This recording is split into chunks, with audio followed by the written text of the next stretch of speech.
একসময় বিশ্বের কোটি কোটি পরিবারের কাছে নিরাপত্তা আর বিশ্বাসের প্রতীক ছিল একটি বেবি পাউডার। কিন্তু সেই পরিচিত পণ্যটিকে ঘিরেই বছরের পর বছর ধরে চলছে ক্যান্সারের অভিযোগ।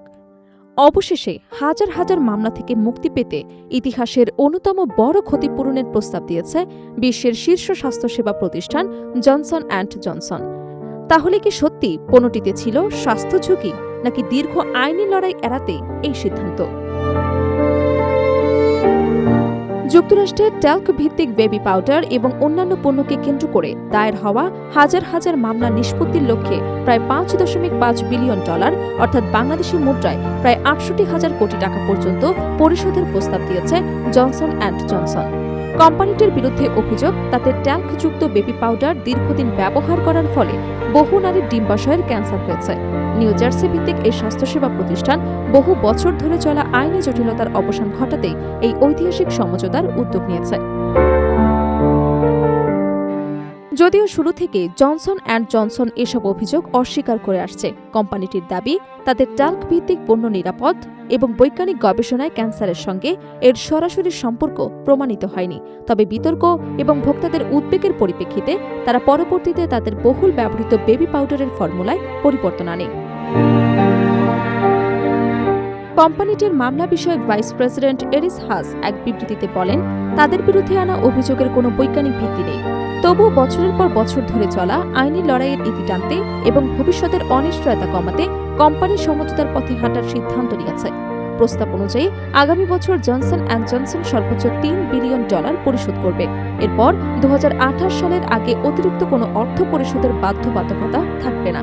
তবে এই সমঝোতা কার্যকর হওয়ার জন্য রাজ্য এবং ফেডারেল আদালতে চলমান ডিম্বাশয় ক্যান্সার সংক্রান্ত মামলার প্রায় 95% প্রতিনিধিত্বকারী আইনজীবী এবং আইন প্রতিষ্ঠানকে এই প্রস্তাবে সম্মতি দিতে হবে।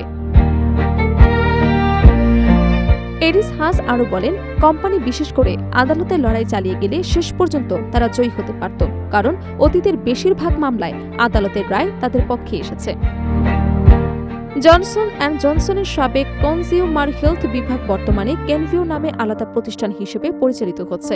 ব্র্যান্ড এইড, লিস্টারিন এবং ক্যালপলের মতো জনপ্রিয় ব্র্যান্ডের মালিক এই প্রতিষ্ঠান উত্তর আমেরিকার বাইরে জনসনের বেবি পাউডার সংক্রান্ত কিছু দায়িত্ব বহন করছে। 2022 সালে কেনভিউকে জনসন অ্যান্ড জনসন থেকে পৃথক করা হয়। ট্যাল্কযুক্ত বেবি পাউডার নিয়ে আইনি লড়াইয়ের সূচনা হয় 2009 সালে। অভিযোগকারীদের দাবি, ট্যাল্ক খনিজ উত্তোলনের সময় অ্যাসবেস্টসের সংস্পর্শে দূষিত হবার কারণে পণ্যটিতে ক্যান্সার সৃষ্টিকারী উপাদান থাকতে পারে। উল্লেখ্য, অ্যাসবেস্ট বিশ্বজুড়ে স্বীকৃত একটি ক্যান্সার সৃষ্টিকারী উপাদান। অন্যদিকে চলতি বছরের জুলাই মাসের শুরুতে যুক্তরাষ্ট্রের একটি ফেডারেল আদালত পৃথক মামলায় প্রশ্ন তোলে, বাদীপক্ষ ট্যাল্কের ডিম্বাশয়ের ক্যান্সারের সরাসরি কারণ হিসেবে পর্যাপ্তভাবে প্রমাণ করতে পেরেছে কিনা। সে রায়কে জনসন অ্যান্ড জনসন তাদের জন্য একটি গুরুত্বপূর্ণ আইনি সাফল্য হিসেবে দেখছেন। ট্যাল্ক মূলত ম্যাগনেসিয়াম, সিলিকন, অক্সিজেন এবং হাইড্রোজেন দিয়ে গঠিত একটি প্রাকৃতিক খনিজ, যা নরম, মসৃণ এবং বৈশিষ্ট্যের কারণে বহু বছর ধরে বেবি পাউডার তৈরিতে ব্যবহৃত হয়ে আসছে। তবে অ্যাসবেস্টনের কাছাকাছি স্তর থেকে উত্তোলন করা হলে দূষণের ঝুঁকি নিয়ে দীর্ঘদিন ধরেই বিতর্ক হয়েছে। উল্লেখ্য, 2022 সালে জনসন অ্যান্ড জনসন ঘোষণা দিয়েছিলেন যে তারা বিশ্বব্যাপী ট্যাল্ক ভিত্তিক বেবি পাউডার উৎপাদন এবং বিক্রি বন্ধ করবে এবং ধীরে ধীরে কনস্ট্রাকচার ভিত্তিক বিকল্প পণ্যে পরিণত করবে।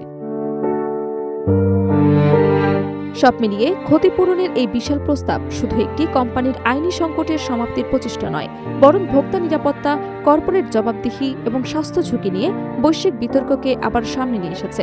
এখন দেখার বিষয়, সংশ্লিষ্ট আইনি পদক্ষেপগুলো এই সমঝোতা প্রস্তাব গ্রহণ করেন কিনা, নাকি বহু বছরের এই আইনি লড়াই আরও দীর্ঘায়িত হবে।